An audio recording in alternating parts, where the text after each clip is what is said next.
Good morning everyone. आज हम discuss करेंगे management practices for efficient use of poor quality water including conjunctive use of water.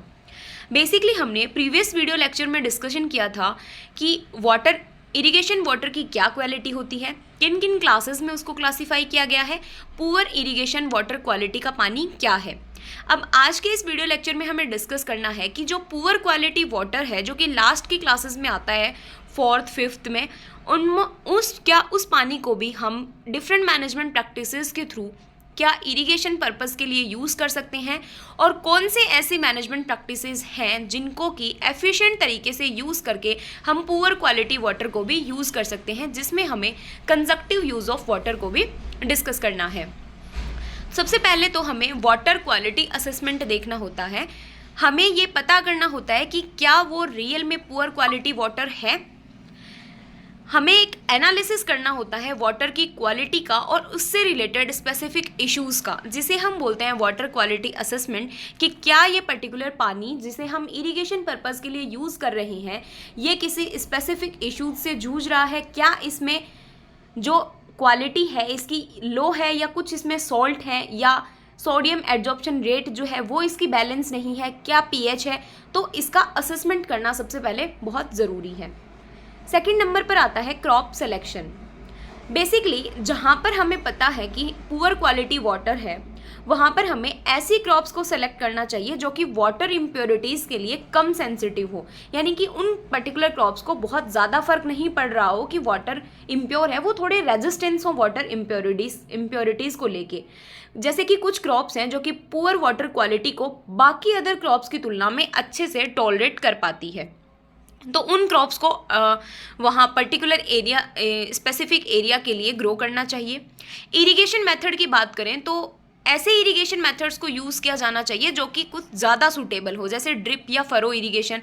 लेकिन जहाँ पर जैसे बहुत ज़्यादा पानी में सॉल्ट होता है तो वो जो ड्रिप सिस्टम के जो ड्रिपर्स हैं उनको भी ब्लॉक कर देता है। तो हमें देखना है कि पुअर क्वालिटी वाटर में भी कौन सा ऐसा फैक्टर है जो कि उस पानी को ज़्यादा पुअर बना रहा है, उस पानी की क्वालिटी को ख़राब कर रहा है।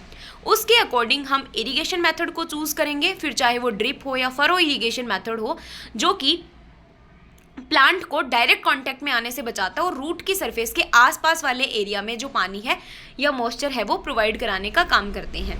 नेक्स्ट आता है सॉइल अमेंडमेंट्स, यानी कि मृदा सुधारक।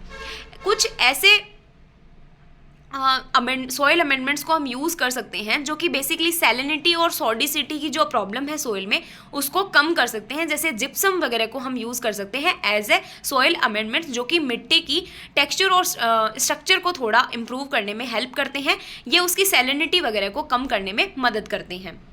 नेक्स्ट आता है क्रॉप रोटेशन। अगर हम क्रॉप रोटेशन में पल्सेस क्रॉप्स वगैरह को यूज़ करते हैं तो वो ऑटोमेटिकली सॉइल की स्ट्रक्चर को भी इम्प्रूव करते हैं और जो सॉइल में कॉन्टेमिनेंट्स प्रेजेंट हैं उनसे भी छुटकारा पाने में कुछ हद तक मदद करते हैं। नेक्स्ट आता है लीचिंग। लीचिंग जो है, जहाँ पर पानी में सॉल्ट की बहुत ज़्यादा प्रॉब्लम है वहाँ पर हम लीचिंग की प्रोसेस को अडॉप्ट कर सकते हैं, क्योंकि लीचिंग का मतलब बेसिक सा होता है कि पानी के साथ न्यूट्रिएंट्स का घुलकर ज़मीन की निचली सतहों पर चले जाना, जहाँ पर ये प्लांट्स को अवेलेबल नहीं हो पाते हैं। यहाँ पर हम क्या करेंगे, जो पुअर क्वालिटी वाटर है या फिर अगर अक्यूमुलेटेड सॉल्ट्स हैं, सॉल्ट अगर जमे हुए हैं सॉइल की सरफेस पे, तो हम क्या करेंगे, लीचिंग कर देंगे, जिससे कि जो सॉल्ट्स हैं वो पानी में घुलकर सॉइल की निचली सतहों पर चले जाते हैं, जो कि एक सॉइल सैलिनिटी को बैलेंस करने का काम करते हैं। नेक्स्ट आता है कंजप्टिव यूज़ ऑफ वाटर, जो कि काफ़ी इंपॉर्टेंट भी है। आपको यहाँ पर ये ध्यान देना है कि यहाँ पे दो सिमिलर टर्म्स आती हैं, conjunctive use of water and conjunctive use of water, दोनों अलग अलग हैं। यहाँ पर हम डिस्कस करेंगे कंजप्टिव यूज़ ऑफ वाटर।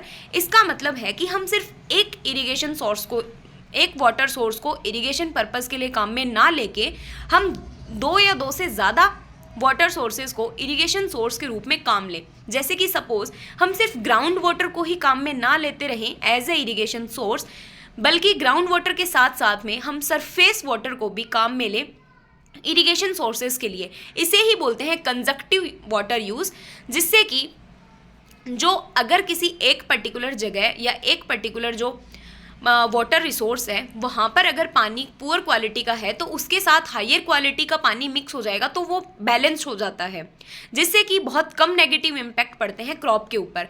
तो बेसिक सा कंजक्टिव वाटर यूज़ का मतलब हुआ कि ग्राउंड वाटर के जो सोर्सेज हैं उनके साथ साथ हम जो सरफेस वाटर सोर्सेज हैं उनको भी इरिगेशन पर्पस के लिए यूज़ करें एक साथ। नेक्स्ट आता है इम्प्रूव ड्रेनेज। अगर हम ड्रेनेज सिस्टम को इम्प्रूव करते हैं तो वाटर लॉगिंग की कंडीशंस जो है वो उससे बचा जा सकता है और सैलिनिटी के रिस्क को कम किया जा सकता है। इसके अलावा आता है कि एफिशिएंट वाटर यूज़ प्रैक्टिसेस को हम यूज़ कर सकते हैं, जैसे कि जो पुअर वाटर है उससे बचने के लिए हम वाटर सेविंग टेक्निक्स जैसे कि rain water harvesting, efficient irrigation scheduling कर सकते हैं और उसके साथ में पुअर क्वालिटी वाटर को इरिगेशन पर्पस के लिए यूज़ कर सकते हैं। और नेक्स्ट आता है monitoring and adjustment. Regularly soil को और वाटर कंडीशंस को मॉनिटर करते रहना चाहिए, एडजस्ट करते रहना चाहिए मैनेजमेंट प्रैक्टिसेस को उस particular soil and water conditions के आधार पर। तो ये सारी जो प्रैक्टिसेस थी ये मैनेजमेंट प्रैक्टिसेस थी जिससे कि हम पुअर क्वालिटी वाटर को एफिशिएंट तरीके से यूज़ कर सकते हैं। जहाँ पर कुछ ऑप्शन नहीं रहता फिर वहाँ पर हम कंजक्टिव यूज़ ऑफ वाटर को यूज़ करते हैं। और इसमें जो सबसे इम्पॉर्टेंट क्वेश्चन बनता है वो कंजक्टिव यूज़ ऑफ वाटर की डेफिनेशन से, या फिर इससे 2 नंबर के क्वेश्चन बनने के चांसेस रहते हैं कि conjunctive use of water basically क्या है। ये काफ़ी इंपॉर्टेंट चीज़ है तो आपको समझना चाहिए।